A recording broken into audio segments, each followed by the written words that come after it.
both boys. So they were dad's tag-alongs or whatever.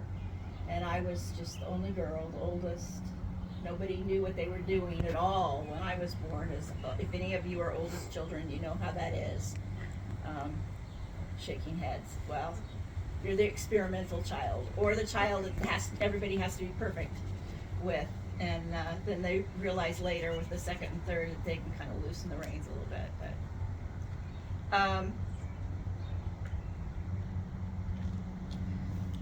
so I kind of walked on eggshells a lot because I didn't want to make Dad angry. He wasn't a drunk, he didn't do anything else, but he would fly off the handle. He would punch a hole, he did punch a hole in the wall. And then he was ashamed. And, but that's just the way it was. It was just a house full of anger. I, being the oldest, characteristics of the oldest, kind of thought I had to fix things. I did not admit until many, many years later in my life that I was codependent. And that comes out of, I think, a lot developing that codependency, that desire to have to create the environment where Dad wouldn't get mad, where Mom would be okay. It created a codependency in me where I always had to fix things, felt like I was responsible for everybody else, and the truth is I'm not. We're not responsible for anybody else's actions, but it's hard not to learn that as a child in certain situations, and birth order does have something to do with that. So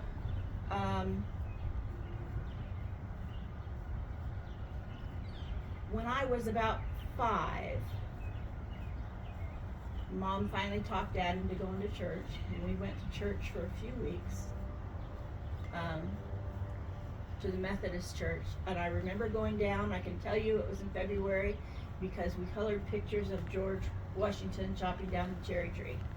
That's my sole memory of being in church as a child. No, I think I remember Valentine's too. So, and then Dad didn't want to have anything to do with it, and so Mom did not go and did not take him. So we go along, and I have been labeled an overachiever in my education, so I always had to get straight A's. I was involved in a few clubs. Felt like I had to be responsible for everything. That if my car broke down, it never came to this, thank goodness, but if my car broke down, I had to be the one to open up the hood, figure out what wasn't moving, and figure out how to make it move. Those were how strongly my thoughts ran, that I had to be in charge of everything, or in control of everything, to make that correct. So, things went on. I'm 18. I've just graduated from high school, and we moved. In fact, my parents were there for my graduation, and then they moved from Reno back to Boise, where we were from, the very next day. I got to stay a week with my friend so I could go on my senior trip, and then I flew to meet them. So from where I'd grown up in high school to a place where I knew no one and now didn't have even school to make friends. And so I got a job, met a few people there. One of those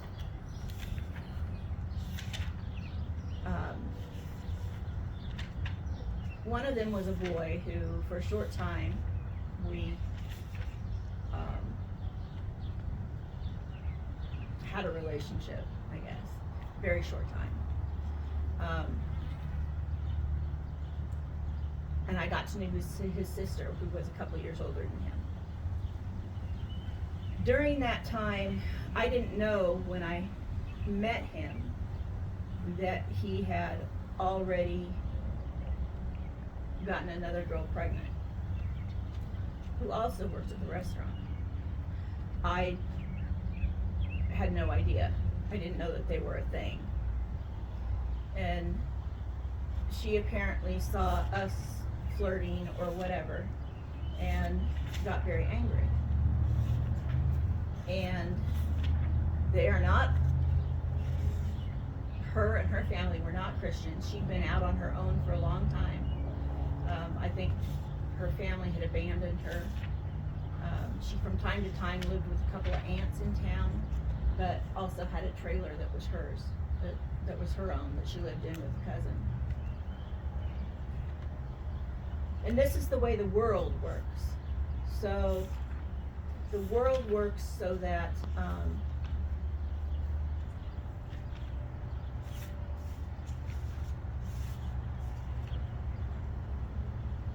it gets even. The world likes to get even. The world likes to hate. These are things that we're not supposed to do as Christians. These are things that God has delivered us from. She contracted her cousin to take me out. So it was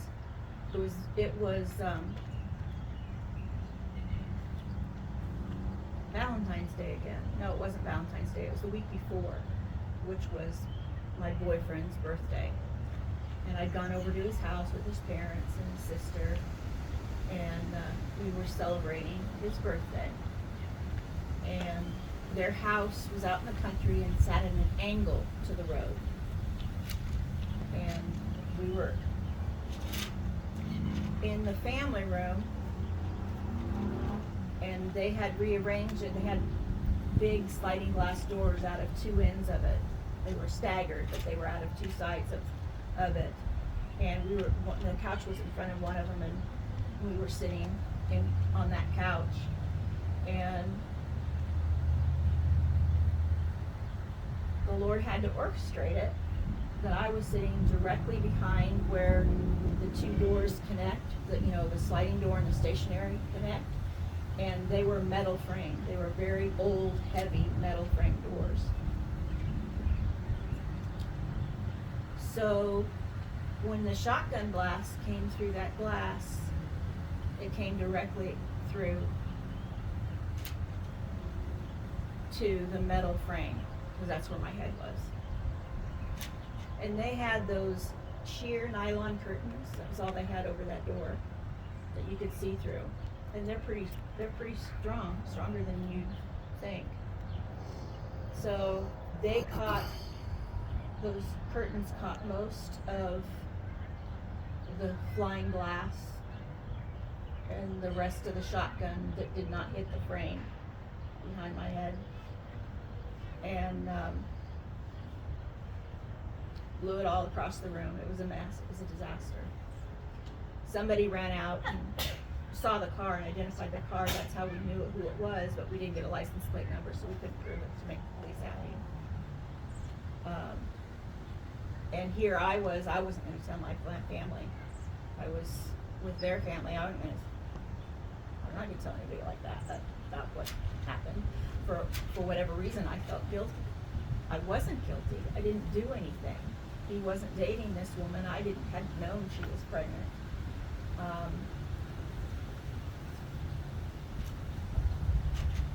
But I did. I had that guilt. Well, my boyfriend and girlfriend's dad was probably wiser than I, and he went to my dad and found him, and he told him what happened. And so the police got involved. Like I said, they couldn't find anybody, prove anything. I remember driving my little Volkswagen car. We lived in a little town outside of Boise, and driving down the freeway to my classes at the college, at the university. Basically, I needed to resign or pull out of class. And my dad's sitting shotgun, literally, with the shotgun in his lap, going down the freeway, afraid that they were going to come again. And he was in a protect this little girl. The house started getting egged every night. And so my aunt, mom's sister, lived up in northern Idaho, and they immediately skirted me off within, I missed a part. That in between the shooting and the skirting off was Valentine's Day. And my boyfriend's sister had called me and invited me to church that night, to youth group it was. And I had never been, since I'd been 5, I'd never been to church. I had gone once or twice to a Catholic Sunday morning church with a girlfriend, but it was foreign. I didn't know what was going on. So she brought me to youth group, and during the course of that night, she asked me if I wanted to receive Jesus, and I did. My thought process at that point was, I've tried everything else. I had tried to live by horoscopes. I had gotten involved in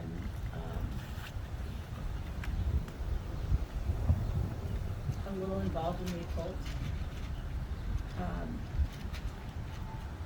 And so my thought was, I've tried everything else. Why not give this Jesus guy a try? And that week between when I got saved and when I got carted off, I remember laying in my bed in the basement, in the dark, and crying out to this new friend that I had found, this new comfort, the one who was with me, because I experienced him from the very beginning as being with me. So I remember crying out to him, and just, I was sobbing. I was sobbing into my pillow because I certainly didn't want anybody else in the house to hear me. And suddenly I felt these arms wrap all the way around me and embrace me. So real they were that I opened up my eyes to see who, expecting to see my mom. And there was no one in the room, no one but Jesus. And that presence of him has stuck with me all my life. And it has stuck with me to the point where worship was all I wanted. To be able to worship him, to sit at his feet, to listen to him, to hear him. He's where I go when I need things, when I'm confused. And I get confused a lot. And we all go through things where there's hard times in life and mountains that seem too big for us, but he's there. And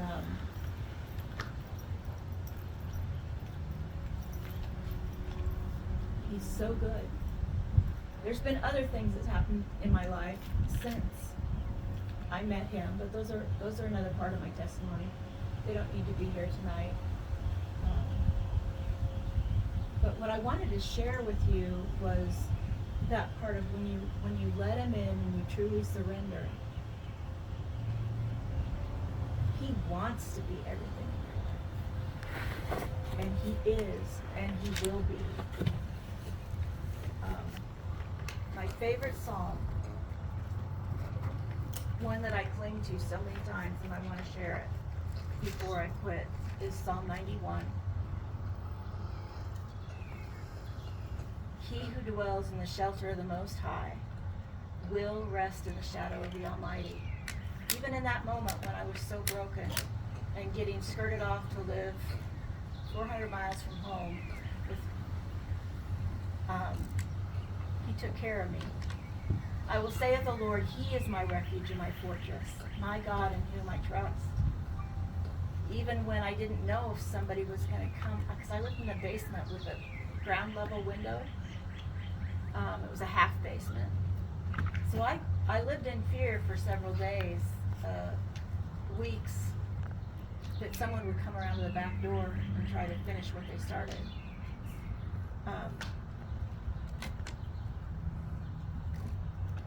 But I can trust the Lord. Surely he will save you from the fowler's snare, from the deadly pestilence, and he will cover you with his feathers. Under his wings you will find refuge, and I have. His faithfulness will be my shield and rampart. You will not fear the terror of night, nor the arrow that flies by day. It took a long time before I wasn't afraid to be in that room in the night. But it came, and the Lord worked through that. 1,000 may fall at your side, 10,000 at your right hand, but it will not come near you. You will only observe with your eyes and see the punishment of the wicked. If you make the Most High your dwelling, even the Lord, who is my refuge, then no harm will befall you. No disaster will come near your tent, for he will command his angels concerning you, to guard you in all your ways. They will lift you up in their hands, so that you will not strike your foot against a stone. You will tread upon the lion and the cobra. You will trample the great lion and the serpent. And I'm going to read this the way I always do, the last 3 verses, personalized for me. Because she loves me, says the Lord, I will rescue Laura. I will protect her, for she acknowledges my name. She will call upon me, and I will answer her. I will be with Laura in trouble. I will deliver her and honor her, and with long life will I satisfy her and show her my salvation.